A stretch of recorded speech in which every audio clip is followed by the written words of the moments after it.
C'est la pause hivernale. Je vous retrouve le 6 janvier en pleine forme. À bientôt. Bienvenue sur Leadershift, le podcast qui fait bouger votre leadership. Bonjour, c'est Vincent, bienvenue dans un nouvel épisode de Leadershift. Imaginez que vous arriviez dans une entreprise, dans un département, dans une institution, et que la culture de l'organisation vous plaise qu'à moitié. Il y a des choses sympas, il y a des choses qui se passent bien, mais il y a des aspects de la culture qui sont peut-être trop traditionnels, un petit peu difficiles, qui ne favorisent pas, disons, l'émergence des nouvelles manières de gérer le personnel en particulier, les collaborateurs, les collaboratrices, qui aident pas franchement le recrutement. Bon, imaginez que l'entreprise ou l'organisation soit un petit peu fonctionne à l'ancienne, pour prendre un exemple. Bon. Alors, qu'est-ce qu'on fait? Eh bien, un article récent, 2023, novembre 2023 même, dans American Psychologist, nous montre que nous pouvons utiliser 7 principes de psychologie sociale pour favoriser ce qu'il appelle un changement de culture intentionnel. Alors peut-être une petite note, la psychologie sociale, c'est donc une discipline de la psychologie, mais qui s'intéresse pas uniquement à l'intérieur, disons, de la personne et de son fonctionnement, mais comment ce fonctionnement change ou interagit avec le fonctionnement des autres personnes. Par exemple, tout ce qui est biais cognitif, vous avez peut-être déjà entendu parler de ces choses-là, eh ben, c'est de la psychologie sociale. Biais de confirmation, etc., etc. Tout ça, ça vient de la psychologie sociale. On est vraiment dans la psychologie de l'interaction, on pourrait presque l'appeler comme ça. Je sais pas si les spécialistes seraient d'accord avec moi, mais entre nous, on va dire que c'est la psychologie des interactions. Alors, évidemment, vous voyez le lien avec la culture d'entreprise, la culture organisationnelle. Dans la culture, on est dans l'interaction permanente. Avec le passé de l'entreprise, avec les gens maintenant, avec les clients, etc., etc. Donc, 7 principes de psychologie sociale pour un changement de culture intentionnelle. Intentionnel dans le sens où vous êtes à la tête de et vous vous dites ah ça il faut vraiment que je le change. Ça ne va pas. Je ne peux pas simplement décréter du jour au lendemain que maintenant dorénavant c'est comme ça. Alors il y a certains dirigeantes qui passent ou qui sont passés par le changement de ERP. Enterprise Resource Planning, logiciel de gestion de l'entreprise, pour faire ce changement culturel. Pourquoi? Parce que quand on met en place de tels logiciels, on change les processus de l'entreprise.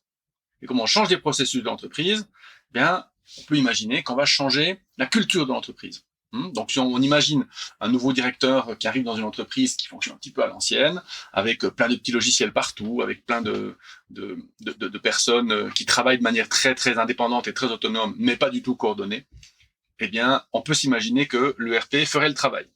Alors oui et non. C'est-à-dire que le problème, c'est que le logiciel n'est jamais la solution. Le logiciel peut, concrétiser une solution. Ça veut dire que ça peut faire, définir un processus ne va pas changer les gens. C'est d'abord en changeant les gens et ensuite le processus fonctionnera. Et donc, c'est pour ça que je trouvais cette dynamique de la psychologie sociale intéressante. Il y a 7 principes, ils sont pas hyper compliqués, mais je pense que si vous êtes dans cette dynamique de changement intentionnel, alors peut-être que de prendre ces 7 principes en compte favorisera le dit changement. Alors on va les voir les uns après les autres, et puis je ferai pour chacun d'eux un petit commentaire d'expérience personnelle. Alors premier principe, les gens sont à la fois façonnés par leur culture et façonnent leur culture, ce qui leur permet d'être des agents du changement culturel.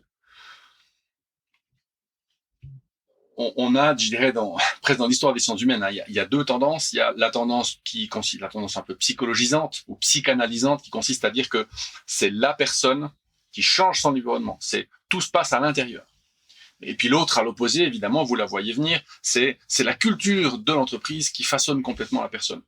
En psychologie sociale, on est convaincu et on démontre assez facilement qu'il y a évidemment interaction entre ces 2 forces-là. Et que les gens sont à la fois façonnés par la culture, mais ils la façonnent aussi. C'est un processus dynamique de boucle de rétroaction.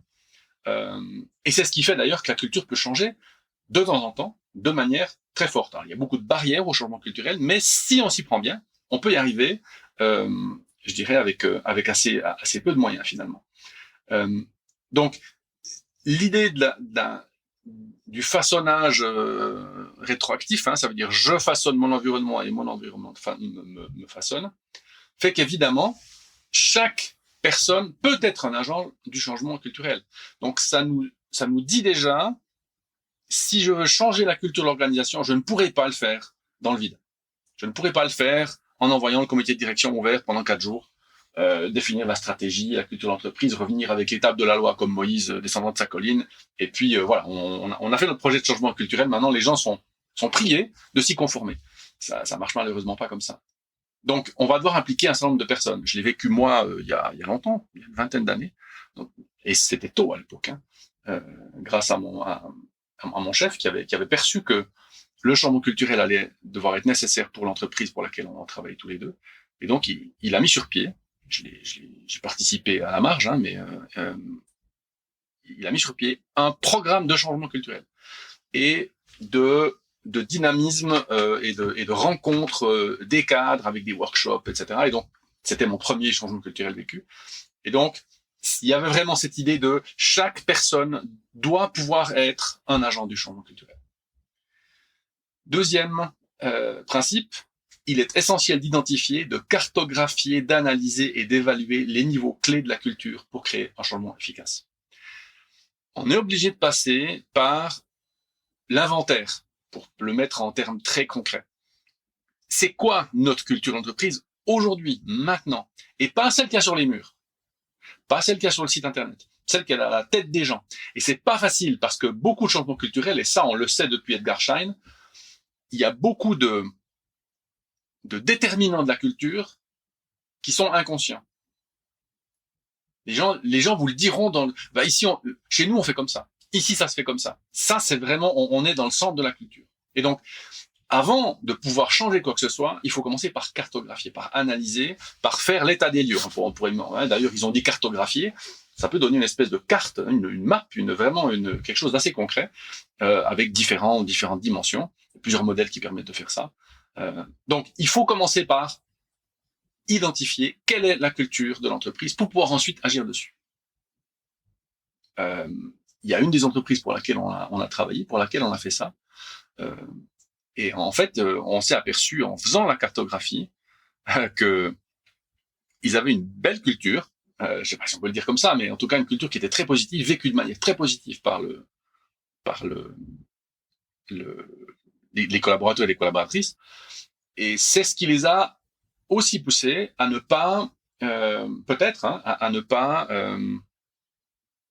avoir une dynamique de croissance externe trop agressive vis-à-vis de l'entreprise elle-même. Et d'ailleurs, ils ont créé une structure supérieure pour pouvoir intégrer les petites sociétés sans les intégrer dans la société originale, parce qu'il y avait ce risque de casser, d'effriter cette très belle culture qu'il y avait déjà dans leur entreprise initiale.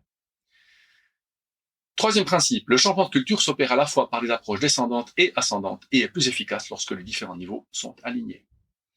À nouveau, ça simplifie pas les choses. Vous avez les fans de l'approche descendante, on envoie le codir 4 jours au vert.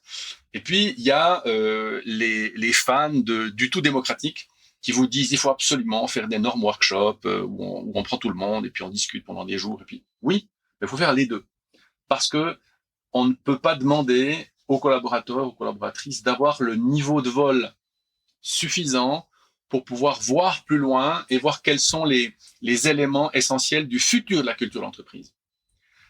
Bien sûr qu'on peut le faire, bien sûr qu'il y a des gens qui ont des choses à dire là-dessus, mais il faut reconnaître que dans une entreprise, tous les collaborateurs et les collaboratrices ne sont pas nécessairement intéressés ou n'ont pas l'habitude de discuter ce genre de processus-là. Donc, il faut une approche descendante et une approche ascendante qui se croisent et qui se rencontrent, alors qui se rencontrent souvent au niveau du management intermédiaire, qui joue de nouveau un rôle absolument essentiel. Et il faut que ces niveaux soient alignés. Et en fait, c'est là où le workshop, le Large Group Intervention, il y a un article sur le blog qui parle de ces dynamiques de groupe, on peut avoir 100, 2, 3, 4, 500 personnes dans un workshop pour que ces niveaux soient alignés. Le niveau du haut, avec l'approche descendante, et puis d'un niveau du bas avec l'approche ascendante, pour que une espèce de cohérence qui se dégage dans l'organisation. Quatrième principe, l'exploitation des valeurs fondamentales d'une culture peut faciliter le changement culturel. Il est généralement plus difficile de remettre en question les préjugés et les défauts enracinés. Ce qu'ils appellent ici les préjugés et les défauts enracinés, c'est ce que Edgar Schein appelle il les appelle pas les valeurs enfouies, c'est moi qui les appelle comme ça, mais ce sont ces principes de culture non dits, non explicites, qu'on essaie d'expliciter d'ailleurs avec le deuxième point. Mais si on veut changer la dynamique de l'entreprise, si on veut changer les principes de fonctionnement de l'organisation, il faut se baser sur qui on est aujourd'hui. On peut simplement pas, on avait vu ça dans un article McKinsey, il faut respecter le passé. On peut pas simplement dire non mais avant de toute façon vous étiez une bande de X et donc maintenant il faut qu'on fasse autre chose. On peut pas, le changement serait trop violent. Et en fait le corps social, mais le corps presque dans le sens biologique du terme, refuserait la greffe. Très très nettement et très facilement. Donc il faut se baser sur qui on est aujourd'hui pour pivoter sur qui on peut être demain. Cinquième principe, le changement de culture implique généralement des luttes de pouvoir et de menaces sur l'identité, la résistance étant un élément normal du processus. Vous n'aurez jamais de changement de culture sans résistance et sans personnes qui vont vouloir se battre contre. Parce que lutte de pouvoir, mais pas que, parce qu'il y a aussi des gens qui sont simplement pas confortables avec le changement. Parce que aujourd'hui, mon fonctionnement correspond à un besoin de l'entreprise, demain les besoins de l'entreprise changent, on peut identifier ces changements-là avec un changement de culture. On peut dire maintenant il faut qu'on ait une culture plus ouverte, par exemple, moins dans le secret, moins dans la confidentialité. Eh bien, il y a des gens pour lesquels la confidentialité, c'est un avantage concurrentiel au sein de l'entreprise. C'est quelque chose qui leur est cher. C'est une valeur qu'ils aiment. Donc, si vous leur dites demain, non mais tout ça, faut changer, ça peut être compliqué. Donc, il va y avoir des luttes de pouvoir, y compris au sein de la direction. Il va y avoir des menaces sur comment les gens se sentent. Il va y avoir la résistance, et donc ça fait partie du processus de gérer cette résistance. Si vous êtes dans un processus de changement qui a la résistance, c'est normal.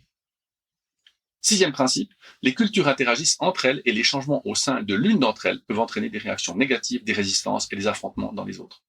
On a parlé pour l'instant de la culture au singulier, mais en fait il est évident qu'il y a des cultures. Alors surtout si les entreprises sont grandes. Dans une PME, on peut imaginer qu'il n'y a qu'une culture, mais en fait c'est même pas vrai. Imaginez par exemple la culture de prod d'un côté, puis la culture entre guillemets des bureaux de l'autre. Ce sont des cultures qui sont différentes, parce que les outils sont différents, parce que les gens sont différents, ils ont des formations différentes, des vues sur la vie qui sont différentes. Donc vous aurez des espèces de, en français on dirait des sous-cultures, par exemple par département ou par bâtiment.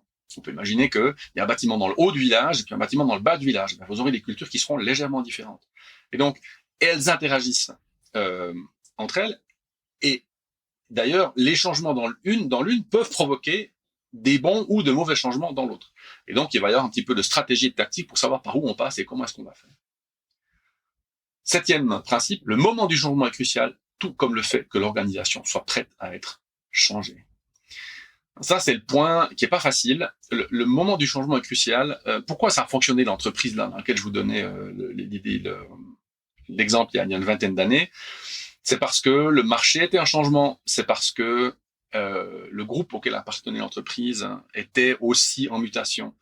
Le métier des gens qui utilisaient les produits qu'on vendait était aussi en train de changer. Et donc, le moment était le bon. Les gens, la force de vente en particulier, c'était une organisation très orientée vente marketing, sentait qu'il y a quelque chose qui allait se passer, et donc il y avait une grosse activité marketing d'entreprise. Donc, tous ces gens-là ont dit maintenant, il faut qu'on fasse quelque chose en interne. Et donc, c'est ce qui a fait aussi que le département des ressources humaines a pu se lancer dans ce projet et qu'il a eu le soutien de la direction en général. Donc, le moment du changement est crucial, tout comme le fait que l'organisation soit prête à être changée.